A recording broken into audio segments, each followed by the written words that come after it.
Hello student, आज हम atomic structure को आगे कंटिन्यू करते हैं। इसमें आज का जो टॉपिक है वो है परमाणु कक्षक, एटॉमिक स्ट्रक्चर। देखते हैं होता क्या है।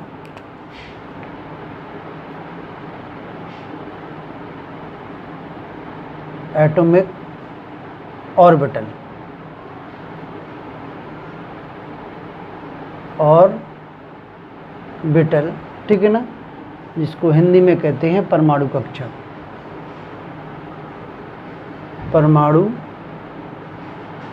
कक्षक, ठीक, ये है। इसमें आपको पता होना चाहिए कि किसी गतिशील इलेक्ट्रॉन की स्थिति नाभिक के चारों ओर धुंधले पथ, गतिशील इलेक्ट्रॉन की स्थिति नाभिक के चारों ओर धुंधले पथ के रूप में होती है, जिसे हम क्या कहते हैं, इलेक्ट्रॉन मेघ कहते हैं। ये देखें आप, ये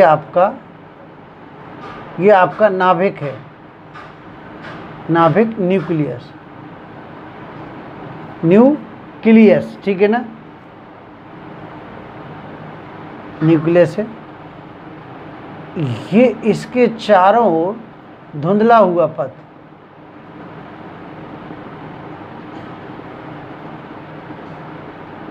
ये इलेक्ट्रॉन क्लाउड है, इलेक्ट्रॉन क्लाउड, CLOUD, क्लाउड, यानी जो है धुंधला पथ होता है, जो उसको अपन जो है क्या कहते हैं,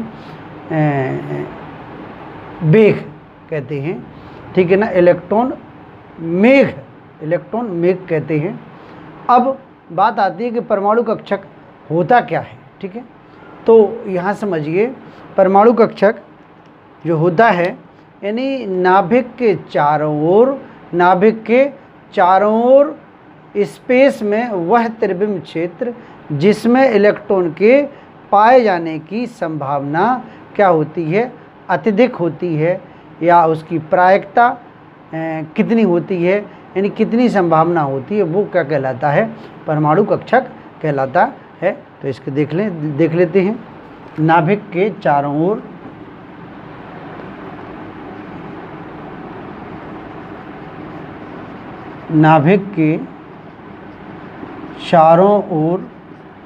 ठीक है, नाभिक के चारों ओर स्पेस में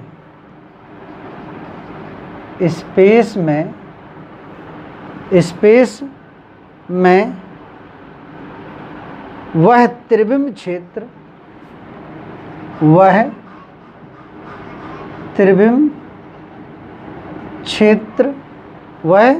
त्रिविम क्षेत्र थ्री डायमेंशनल रीजन, ठीक है, जिसमें इलेक्ट्रॉन के पाए जाने की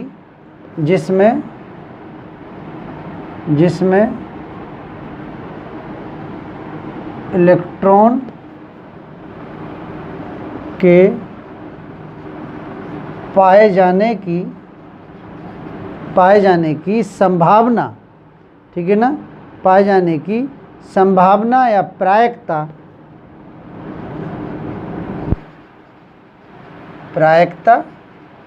या संभावना अधिक होती है, कक्षक कहलाता है। अधिक होती है कक्षक या ऑर्बिटल कहलाता है, ठीक है। ये परमाणु कक्षक, यानी नाभिक के चारों ओर कितनी प्रायिकता है इलेक्ट्रॉन की पाए जाने की संभावना, उसको अपन क्या कहते हैं, कक्षक कहते हैं। अब एक बात आती है कि प्रत्येक कक्षक का जो केंद्र होता है वो परमाणु नाभिक होता है। प्रत्येक कक्षक का केंद्र क्या होता है, परमाणु नाभिक होता है।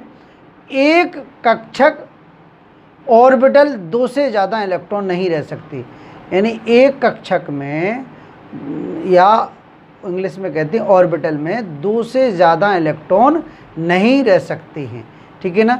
जैसे ये आपका कक्षक है, ठीक, तो इसमें 2 से ज़्यादा इलेक्ट्रॉन नहीं रह सकते और दोनों इलेक्ट्रॉन अपोजिट रहेंगी, ठीक है ना। दोनों इलेक्ट्रॉन कैसे रहेंगे, अपोजिट या विपरीत रहेंगे।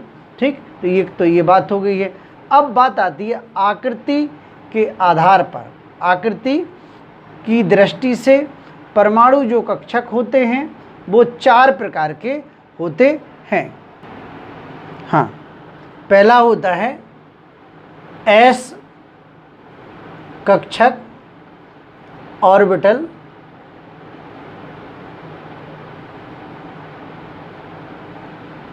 ठीक है।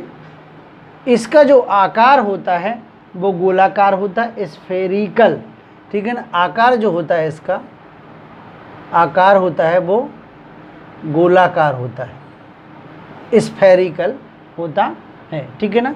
इस तरह से होता है, गोलाकार होता है। ठीक, दूसरा होता है पी कक्षक, ठीक है ना, पी कक्षक। इसका जो आकार होता है वो डंबल के आकार का होता है, डंबल के आकार का होता है, इस तरह से ये।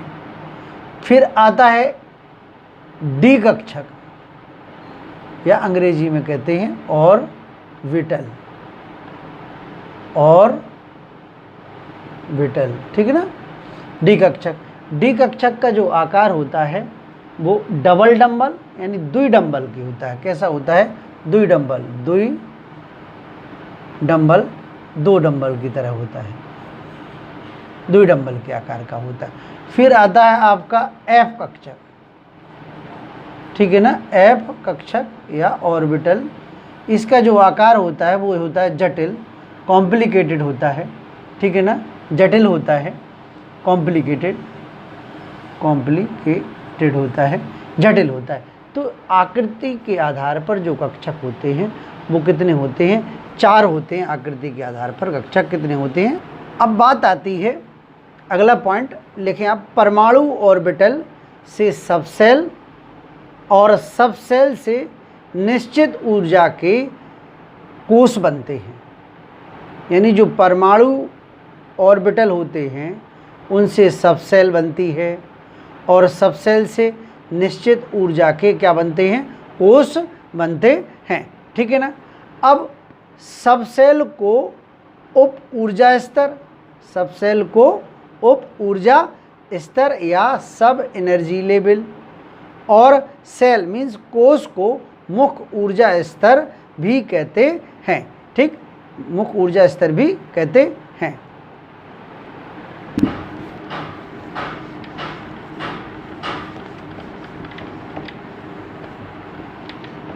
अब अपन पढ़ते हैं उपकोष।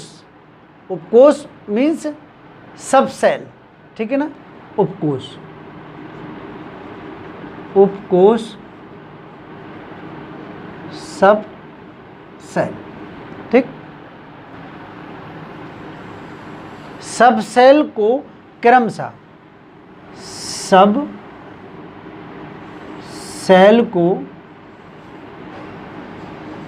क्रमशः एस पी डी एफ अक्षरों द्वारा प्रदर्शित करते हैं।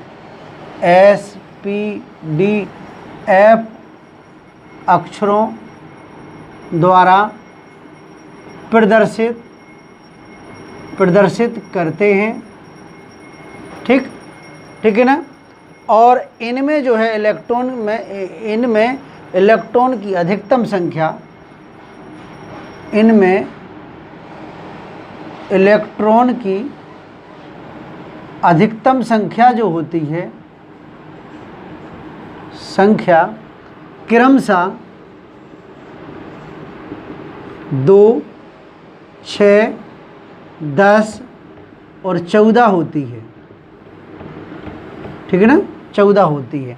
अब जो सबसेल होते हैं, सबसेल में केवल एक ऑर्बिटल होता है, सबसेल में केवल एक ऑर्बिटल होता है, जो एस सबसेल, ये इधर देखिए, सबसेल, सॉरी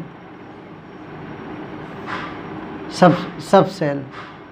अब एक तो है एस सबसेल, ठीक है। अब बात आती ऑर्बिटल की, बात आती ऑर्बिटल। एस सबसेल में हम जैसा कि बता रहे थे कि एस सबसेल में केवल एक ऑर्बिटल होता है, तो इसमें केवल एक ऑर्बिटल होता है। फिर आता है पी, पी में आपके कितने होते हैं? 3। ये P X, P Y, P Z. फिर होता है एस पी डी। डी में होते हैं आपके 5 कक्षक होते हैं। 1 2 3, ये 5 होते हैं। ऐसे इनके जो नाम होते हैं वो क्रमशः होते D X Y, D X Y, ठीक है ना, D Y Z, D Y Z. अगला होता है D X Z, D X Z. फिर अगला होता है D X square minus Y square, D X square minus Y square. Next जो होता है D Z square, D Z square, ठीक है ना। जो ये सब सेल्स होते हैं इसमें जो है कितने होते हैं? ये आपके 5 कक्षक होते हैं। फिर आपका आता है एफ, ठीक है ना। एफ जो है, एफ में 1 2 3 4 5 6 7, 1 2 3 4 5 6 7, यानी जो है एफ में, एफ जो सब सेल होती है उसमें 7 कक्षक होते हैं, जिनको क्रमशः अपन इन अक्षरों द्वारा प्रदर्शित करते हैं। एफ एक्स की पावर 3, एफ वाई की पावर 3, ठीक है, एफ जेड की पावर 3, जेड की power 3, F X into X square minus F X Z square minus Y square, Z square minus Y square. अगला जो होता है एफ वाई, और इसका जो वो होता है एफ वाई में x square minus Z square, x square minus Z square. फिर जो नेक्स्ट होता है एफ जेड, इसका जो कक्षक का नाम होता है Y square minus Z, Y square minus X square minus X square. अगला जो होता है F X Y Z, F X Y Z, यानी जो सब सेल होते हैं उनमें कक्षक होते हैं। और एस में 1 कक्षक, पी में 3 कक्षक, डी में 5 कक्षक और एफ में 7 कक्षक होते हैं, जिनमें जो है इलेक्ट्रॉन की जो संख्या होती है क्रमशः, इलेक्ट्रॉन जो होते हैं वो इलेक्ट्रॉन की संख्या जो होती है इसमें 2 होती है।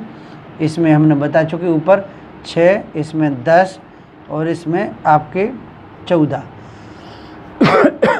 अच्छा, इसमें जो इलेक्ट्रॉन होते हैं हमने बताई थी कि एक कक्षक में अधिकतम 2 इलेक्ट्रॉन रह सकते हैं, तो एक क्लॉकवाइज और दूसरा एंटी क्लॉकवाइज।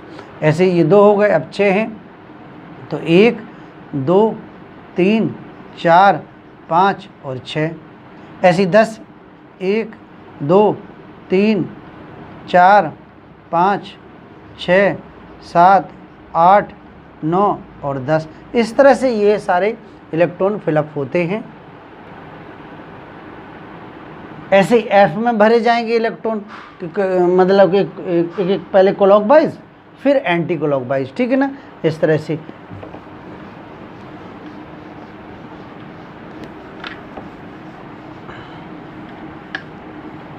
हाँ, अब अपन पढ़ते हैं कोश। कोश मीन्स सेल, ये है कोश सेल, ठीक है ना। अब जैसे आपने कोशों को क्रमशः KLMN आदि अक्षरों द्वारा प्रदर्शित किया जाता है। कोशों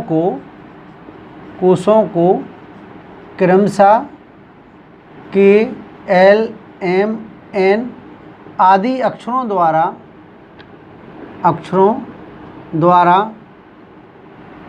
प्रदर्शित किया जाता है, ठीक है ना बेटा। अब जैसे आपका ये नाभिक है, ठीक है। अब इसके चारों ओर इलेक्ट्रॉन क्या करते हैं? चक्कर लगाते हैं। ये चारों ओर इलेक्ट्रॉन चक्कर लगाते हैं इस तरह से। अब ये देखें आप, तो ये कोश है, तो ये आपका क्या कहलाएगा? ये आपका के कहलाएगा, के कोश। दूसरा वाला एल कोश, तीसरा वाला m कोष, चौथा n कोष, ठीक है ना। ये होते किसी कोष में उपकोषों की कुल संख्या, ठीक है ना। किसी कोष में उपकोषों की कुल संख्या, ठीक है ना, उपकोषों की कुल संख्या उस कोष की क्रम संख्या, कुल संख्या उस कोष की क्रम संख्या, उस कोष की क्रम संख्या स्मॉल n के बराबर होती है, स्मॉल n के बराबर होती है, ठीक है। ठीक बेटा, यानी स्मॉल n के बराबर कैसे बेटा, जैसे के कोष के लिए स्मॉल n का मान, यानी ये पहली कोष कहलाई, ये कौन सी कहलाई, दूसरी कोष, ये तीसरी कोष, ये चौथी कोष, ये स्मॉल n के मान हैं, स्मॉल n बराबर। तो अब वो कह रहे हैं कि किसी कोष में उपकोषों की कुल संख्या उस कोष की क्रम संख्या के बराबर, यानी के में एक जो है उपकोष है, ठीक है, हैं, ठीक, और एल में 2 उपकोष हैं, एम में 3 उपकोष हैं, एन में 4 उपकोष हैं। इस तरह से ये बात हो गई है, ठीक है ना बेटा। आज हमने आपको जो है कक्षक पढ़ाया, उपकोष पढ़ाए और कोष पढ़ाए, ठीक है। आप वीडियो को बार बार देखें, लाइक करें, सब्सक्राइब करें, और पेन और कॉपी पर अवश्य लिखते जाएं, क्योंकि और हमारे पढ़ाने के बाद आप किताब से ज़रूर पढ़ें। ऐसा करने से आपको वो चीज़ ठीक तरह से समझ में आती है। फिर एक बार क्या करें, वीडियो देखें, फिर किताब पढ़ें, फिर जब किताब पढ़ने के बाद फिर पुनः वीडियो देखें, तो लगातार अभ्यास होता रहता है और आपकी पढ़ाई ठीक चलती रहती है।